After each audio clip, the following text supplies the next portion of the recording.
Now you've done it. Someone will die tonight. Radio Free Innsmouth, episode 365. Yeah, that's right. I've done so many of these, you now have one to listen to for every day of the year. Except a leap year, I guess. That comes next week. And given that voluminous expanse of quality material, I figure it's only proper that we celebrate this by covering one of the most popular figures in this genre of ours, that being Satan himself. My wife's really Catholic. She's always worried about Diablo. So I joke around with her, I'll call her up, say, "Who is this?" And I'll just go, "The devil." I'm sure you already know the guy. The Lord of Lies, the great adversary, the Tempter, the really shitty boss fight at the end of Hordes of the Underdark, unless you went into the console commands and gave yourself enough money to buy his true name. 나랑 룸서비스를 영어로 시켜먹기였는데. Oh, you're full of beans. Everybody did that back in the day. But what some of you may not be aware of is that Satan's got his own eponymous new wave of British heavy metal band. Started in Newcastle way back in 1979, and through a convoluted series of events are still going strong to this day, still putting out great material. Pretty much the band that all of the Circuit City Best Buy metalhead types think Iron Maiden is. I actually first became aware of Satan the band thanks to the polls. Kurwa.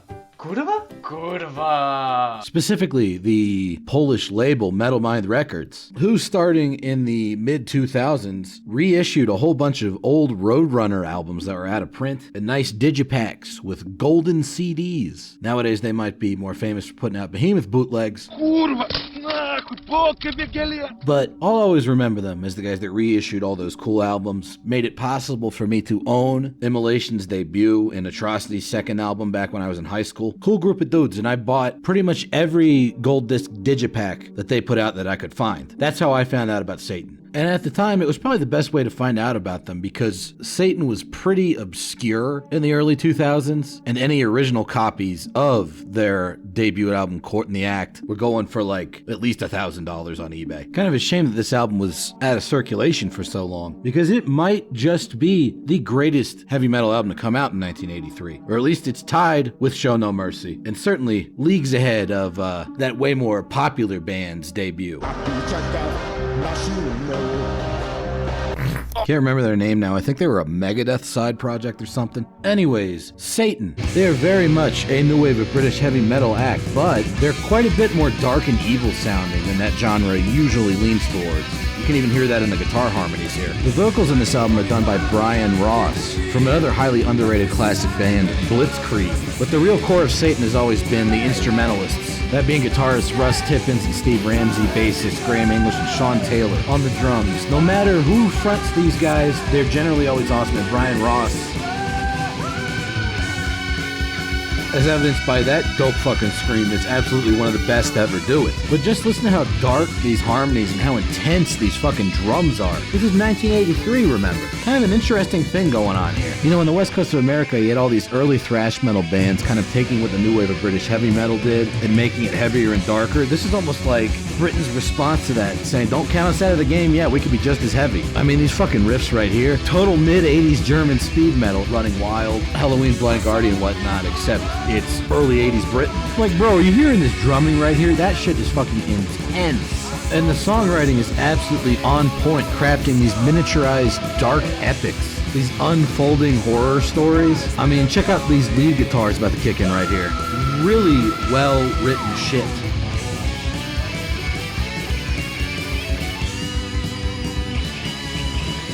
It's like an even darker variation of the opening harmony of the song. Russ and Steve, absolutely some of the best twin guitar harmony writers in the new wave of British heavy metal game. And it's a damn shame they didn't get more recognition at the time. I feel like this music was probably somewhat suppressed back in the day, given that the band was named Satan. I'm sure if Tipper Gore had looked a little bit farther into underground metal, she would have been even more upset about these guys than Merciful Fate. Speaking of which, not only do these guys do these awesome twin guitar harmonies and really cool power metal sections, but like Merciful Fate, they've also got quite a bit of what you might call thrash before thrash going on. Like this bit right here is an absolutely perfect 50-50 bridge between the melodicism of new wave of British heavy metal and the percussive weight of thrash, at least in its opening moments. But then they go into something quite a bit heavier for the transitionary riff section, leading up to the full stop, and then you get this nasty bit of groove-influenced, thrashy chunkiness.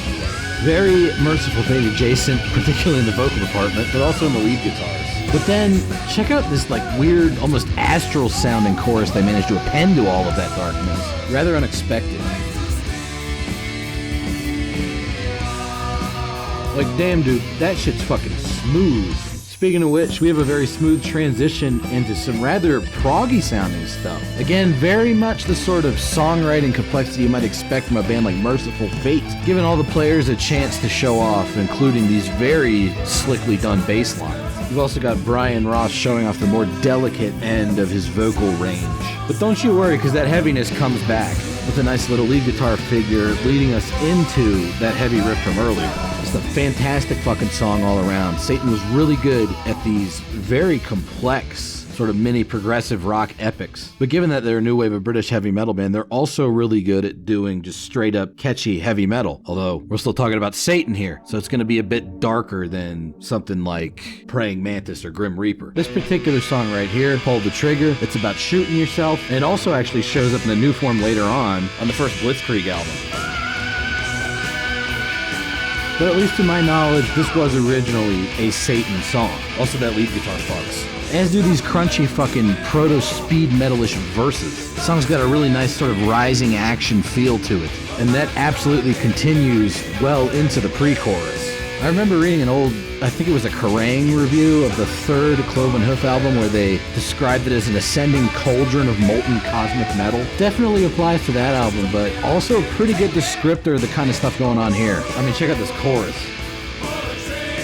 New genre, suicidal depressive party metal? Maybe that's what's going on here. Whatever it is. I like it! Incoming high note. And then this whole section of the song right here, super crunchy, early thrash metal type shit. Genuinely evil sounding shit. Also high note warning number 2. Into an even more evil sounding, dark, early thrash metal riff. And of course, it's Satan, it's Russ and Steve on guitars, so the guitar solos are always going to be fucking fantastic. Overall, Pull the Trigger, maybe it's a Satan song, maybe it's a Blitzkrieg song, whatever it is. It's a rockin' good time. My personal favorite song on the album, entitled No Turnin' Back, is sort of a combination of all those weird progressive rock tendencies, evil early thrash bits, and anthemic heavy metal moments. I mean, just check out this weird descending intro. I mean, this shit is just bonkers. It's almost like hair metal gone mad. Real progressive, dissonant, and strange. A decidedly evil satanic take on party metal. Speaking of which, these vocal constructions. Great utilization of negative space on the vocals being filled in with these twisted harmonies and odd descending guitar riffs. And as you would expect, if you've been paying attention to these Satan songs, the chorus is fucking spectacular. And it's all pushing towards another very epic guitar solo-led section. After the initial burst of shredding, it almost takes on an evil kind of bluesy character, before then heading back into the shredding and the weird bits. Like, these guys' technique and ability to craft memorable melodies via heavy metal lead guitar is just absolutely out of fucking control. And not to be outdone by his other instrumentalist, drummer Sean Taylor has to bust out these crazy fucking drum fills and rolls, which lead into another super well done evil thrash section. I wouldn't even call this proto-thrash in the way that something like Diamond Head was. This is just thrash. Also, these fucking vocals. Check it out.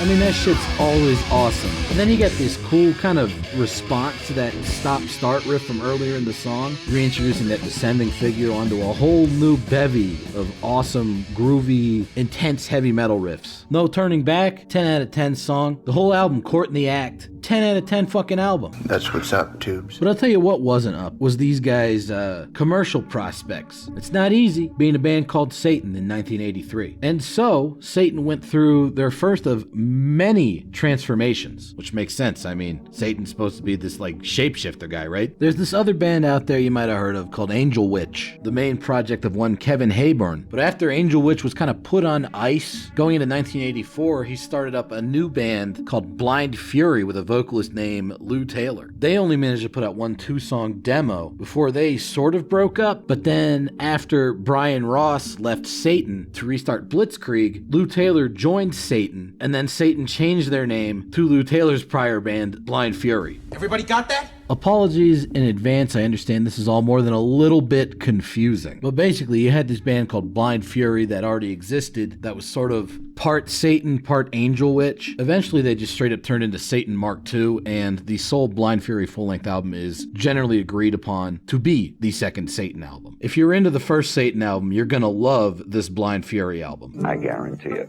That said, it is somewhat stylistically different from the earlier Satan stuff. It leans a lot more into melodic heavy metal at times, although again, that was definitely part of Satan's repertoire earlier, so it's not that much of a change. Speaking of cosmic guitar harmonies, check this shit out. I mean, that's just fucking fantastic. If you can't get down with this sort of thing, get the fuck out of metal. The new vocalist, Lou Taylor, he's got some similarities to the kind of stuff Brian Ross was doing in Satan, but he also reminds me a lot of Russ North from Cloven Hoof, another highly underrated new wave of British heavy metal band I covered, I think like 5 years ago on episode 104. He's got the same very clean, smooth sense of power metal charisma that guy pulled off on 1989's The Sultan's Ransom. But again, ahead of their time type shit. This is 1985. Watch this chorus for a great example of that sort of thing. That's just outstanding heavy fucking metal. This song has always been really big for me at the gym. Really good positive energy type shit. And I'm sure to nobody's great surprise, the lead guitar playing, fucking awesome on this album. It is a Satan album in anything but name. This little harmonized run right here is so fucking sick. And if this album was made up of nothing but just straight up heavy metal bangers like Do It Loud, it would be an ultimate stone cold classic. But because it is technically a Satan album, it's not just gonna be that. One of the things that really made the first Satan album stick out was its sense of compositional variety. That's absolutely a factor here. Because in addition to killer melodic heavy metal, they also lean heavily into the progressive rock epic stylings that were such a part of the first Satan album, particularly on the final song, Dance of the Crimson Lady. This song in particular, again, reminds me a lot of Cloven Hoof with these super spacey, echoing cosmic lead guitar harmonies. But again, this is 1985, not 1989, which is when Cloven Hoof really hit on that style. I also dig the really loud bass on this song. Very driving stuff using that Heaven and Hell, Eye of the Tiger sort of bouncing bass line that you layer the guitars over. This song in particular also has sort of an epic doom metal cast to it, a new experimental approach for Satan. The very clean-sounding, keyboard-heavy verse sections bring a lot of the best of Tony Martin-era Black Sabbath to mind. Although, again, Satan are very much a band ahead of their time. This is 2 years before that sort of thing even came into existence. I'm surprised this song in particular isn't more talked about. I would put it up there as one of the all-time epic heavy metal greats for its mastery of long-form composition and atmosphere. Got a whole lot of that epic power metal, doom metal type thing going on. But given that this is Satan, you know they're still gonna speed up at some point. And when they do, it gets even fucking heavier. Like, these guitar harmonies are so fucking good, and this part right here is one of the best riffs of all time. It's so fucking heavy.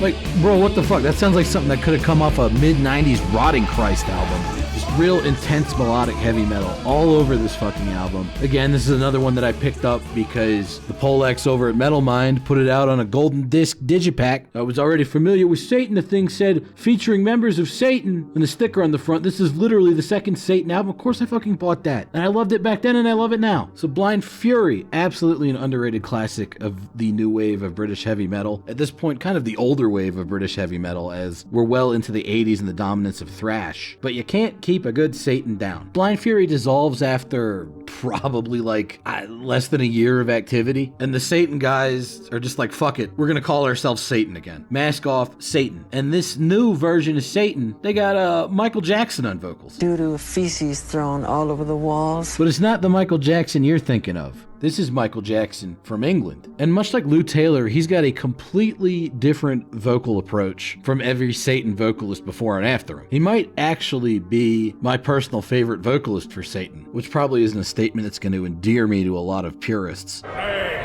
it was heresy. He's a lot rougher sounding, a lot more abrasive, and he fits this era of Satan perfectly because they almost kind of did an inverted Blind Fury thing here. Blind Fury leaned really hard into epic heavy metal, soaring guitar harmonies. This era of Satan leads into the other aspects of the Court in the Act debut Satan album sound. There's a whole lot more thrash here. In fact, you could probably get away with just calling this era of Satan a thrash metal band instead of a new wave of British heavy metal one. And it's fucking awesome.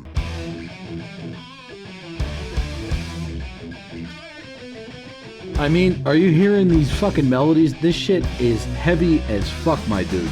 This melody in particular, honestly giving off a lot of an Intestine Balism vibe, and I know how much you guys like that band. If Intestine Balism had been a heavy metal band in the 80s, they would 100% have sounded like this. It's the truth. And here's Michael Jackson on vocals. Really unique performance. He's got that rough sandpaper throat thing that a lot of the harder edge new wave of British heavy metal bands had.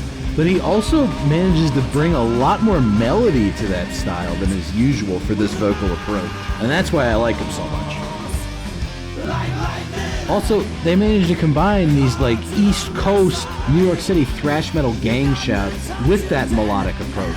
Really unique sounding stuff for the era. And as is typical for Satan, we got these super smooth transitions into new sets of riffs that expand upon melodies from earlier in the song. That's always well done. And of course, there's these dope fucking solos. It's Satan. They always had sick fucking solos. What you just heard right there came off of Satan's 1986 EP, Into the Future, that kind of introduced the world of this new era of Satan. The full-length album that followed a year later leaned even more heavily into these modern, for the time, thrash metal stylings being combined with old-school epic new wave of British heavy metal stuff. Satan has gotten a lot more positive press in recent years, but I still think this album's suspended sentence is highly underrated. Here come the vocals. It's such a unique way of doing this sort of new wave of British heavy metal thing. And as you're hearing from the rhythm guitar riffs underneath all that, this is 100% a nasty fucking thrash metal album. Check out this fucking part right here, dude.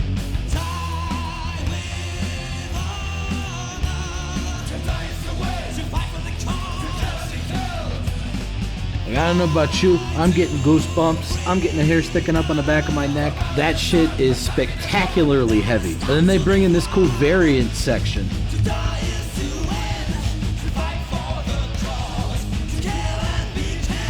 Like, I can't think of any other new wave of British heavy metal band that managed to keep up with the modern developments in metal at the time, the way that Satan did. It's almost like Dan Lilker jumping to grindcore with Brutal Truth from Nuclear Assault. Check out this fucking harmony.